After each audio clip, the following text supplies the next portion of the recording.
Hi hello welcome to my channel. So எனக்கு நம்ம சேனலில் ஹைதராபாதி ஆலு பிரியாணி எப்படி பண்ணுறது தான் பார்க்க போகிறோம். ரொம்ப ரொம்ப டேஸ்டியாக இருக்கும். நீங்கள் இதில் சிக்கன் தேடவே மாட்டீங்க. இந்த ஆலு வச்சு சாப்பிடும்போது ரொம்ப ரொம்ப டேஸ்டியாக இருக்கும். அதாவது பொட்டேட்டோ வச்சு சாப்பிடும்போது வாங்க எப்படி செய்கிறதுன்னு பார்க்கலாம். ஸோ அதுக்கு நான் ஒரு 6 to 7 பொட்டேட்டோஸ் வந்துட்டு நல்லா தோலை எடுத்து வச்சுருக்கேன். அதை வந்துட்டு இந்த மாதிரி ஒரு 2 டேபிள் ஸ்பூன் அளவுக்கு தயிர் ஆட் பண்ணிக்கலாம். ஜிஞ்சர் கார்லிக் வந்துட்டு நல்லா துருவி வச்சிருக்கிறது அண்ட் 2-3 பச்சை மிளகா, நமக்கு தேவையான அளவு உப்பு ஆட் பண்ணிக்கலாம். அண்ட் 1 டேபிள் ஸ்பூன் அளவுக்கு மஞ்சத்தூள், 1 டேபிள் ஸ்பூன் அளவுக்கு மிளகாய் தூள், 1 டேபிள் ஸ்பூன் அளவுக்கு red chilli flakes, 2 table spoon அளவுக்கு கொத்தமல்லி தூள் அண்ட் டொமேட்டோஸ் வந்துட்டு ஸ்லைஸ்ல பண்ணி வச்சிருக்காது. ஒரு 3 டொமேட்டோஸ் நான் வந்துட்டு எடுத்திருக்கேன். இந்த மாதிரி ஸ்லைஸ் பண்ணி வச்சிருக்காது. 1 கப் அளவுக்கு ஃப்ரைடு ஆனியன் ஆட் பண்ணிக்கலாம். அண்ட் கொரியாண்டர் லீஃப் வந்துட்டு சாப் பண்ணி வச்சிருக்காது. ஸோ அதையும் ஆட் பண்ணிக்கலாம்.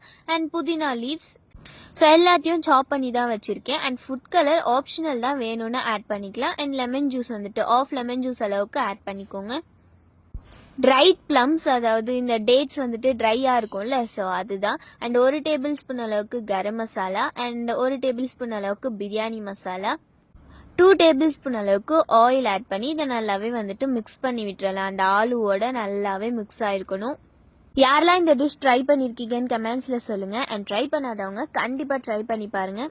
அண்ட் லைக் பண்ணுங்கள், ஷேர் பண்ணுங்கள், கமெண்ட் பண்ணுங்கள். வீடியோவை ஸ்கிப் பண்ணாமல் பார்த்தீங்கன்னா எனக்கு ரொம்ப மோட்டிவாக இருக்கும். நெக்ஸ்ட் வீடியோஸ்க்கு எடுக்கிறதுக்கு ஹெல்ப்ஃபுல்லாக இருக்கும். ஸோ இப்போ நடுவில் இந்த மாதிரி ஒரு ஃபாயில் பேப்பர் பவுலோ ஒரு சின்ன பவுல் வச்சு இந்த மாதிரி சார்கோல் ஆட் பண்ணி ஆயில் இல்லாட்டி பட்டர் ஆட் பண்ணி ஒரு 2 to 3 மினிட்ஸ் கிட்ட கவர் பண்ணிக்கோங்க. அந்த சார்கோலோட ஃப்ளேவர் இருக்கும். ஸோ அது ரொம்ப டேஸ்டியாக இருக்கும். ஸோ அதுக்கப்புறம் இதை வந்துட்டு நம்ம கிளியர் பண்ணிடலாம். அண்ட் இப்போ இதை நல்லாவே வந்துட்டு இந்த மாதிரி மிக்ஸ் பண்ணி விட்டுறலாம்.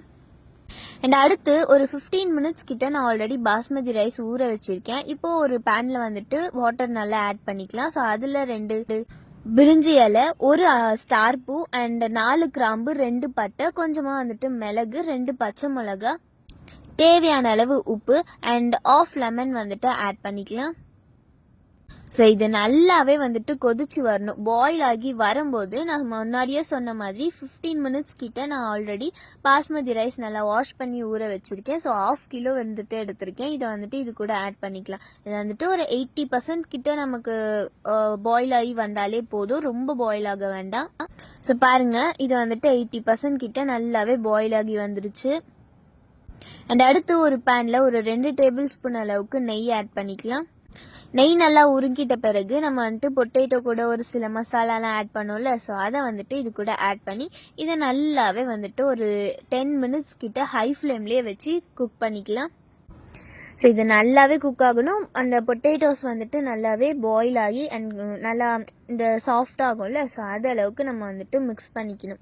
இது கூடயே நமக்கு தேவையான அளவு தண்ணி ஆட் பண்ணிக்கோங்க. ரொம்ப தண்ணி வேண்டாம், கொஞ்சம் திக்காக இருக்கிற மாதிரி ஒரு தொக்கு கன்சிஸ்டன்சியில் ஆட் பண்ணிவிட்டு அண்ட் அதுக்கப்புறமா மிக்ஸ் பண்ணிவிட்டு இது கூட வந்துட்டு நமக்கு தேவையான அளவு கொத்தமல்லி ஆட் பண்ணிக்கலாம். இது ஒரு 10 மினிட்ஸ் கிட்ட க்ளோஸ் பண்ணி விடுங்க. நடுவில் எடுத்து மட்டும் நம்ம வந்துட்டு மிக்ஸ் பண்ணி விட்டாலே போதும். ஸோ இப்போ ஓப்பன் பண்ணி பார்க்கலாம். இப்போ பாருங்கள், நல்லா கலர்ஃபுல்லாக சூப்பராக இந்த தொக்கு வந்துட்டு ரெடி ஆயிருக்கு. எண்ணெய் பிரிஞ்சு வந்திருக்கணும். இதோ பாருங்க, செம்ம ஸ்மெல்லுங்க. இப்படியே வச்சு சாப்பிட்லாம் போல இருக்கு. பட் நம்ம இது பிரியாணியாக செய்ய போகிறோம், அதுவும் ஹைதராபாதி பிரியாணி. இப்போ இது கூடவே நம்ம பாயில் பண்ணி வச்சிருக்க அரிசி ஆட் பண்ணிக்கலாம். ஆட் பண்ணி இதை வந்துட்டு நமக்கு கரெக்டான ஸ்டேஜில் கொண்டு வரணும். அதாவது மேடும் பள்ளமாக இல்லாமல் இந்த மாதிரி மொத்தமாக சேமாக இருக்கிற மாதிரி கொண்டு வரணும்.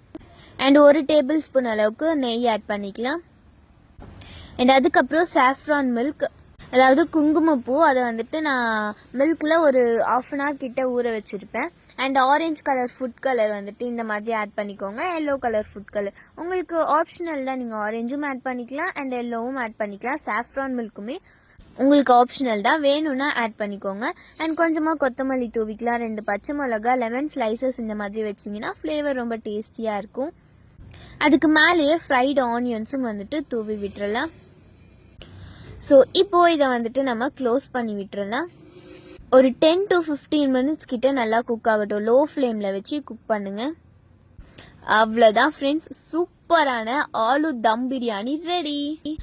சாரி ஹைதராபாதி ஆலு பிரியாணி சூப்பரா ரெடி ஆயிடுச்சு. நம்ம இதுல சிக்கனே தேட மாட்டோம். ஏன் இதுக்கப்புறம் நீங்க சிக்கனே வாங்கினாலும் அதை வச்சு நீங்க பிரியாணி பண்ண மாட்டீங்க, ஆலு வச்சு தான் பண்ணுவீங்க. ஸோ ட்ரை பண்ணி பார்த்துட்டு எப்படி இருந்ததுன்னு கமெண்ட்ஸ்ல சொல்லுங்க. எனக்கு பார்க்கும் போதே டெம்டிங்கா இருக்கு, நானும் போய் சாப்பிட போறேன். நீங்களும் போய் சாப்பிட்டுட்டு எப்படி இருந்ததுன்னு கமெண்ட்ஸ்ல சொல்லுங்க. வீடியோ பிடிச்சிருந்தா லைக் பண்ணுங்க, ஷேர் பண்ணுங்க, கமெண்ட் பண்ணுங்க, சப்ஸ்கிரைப் பண்ணுங்க, பக்கத்துல இருக்க பெல் ஐகானை டச் பண்ணுங்க. நெக்ஸ்ட் இந்த மாதிரி இன்ட்ரெஸ்டிங் அண்ட் யூஸ்ஃபுல் வீடியோஸோட மீட் பண்ணலாம். Thank you, bye bye.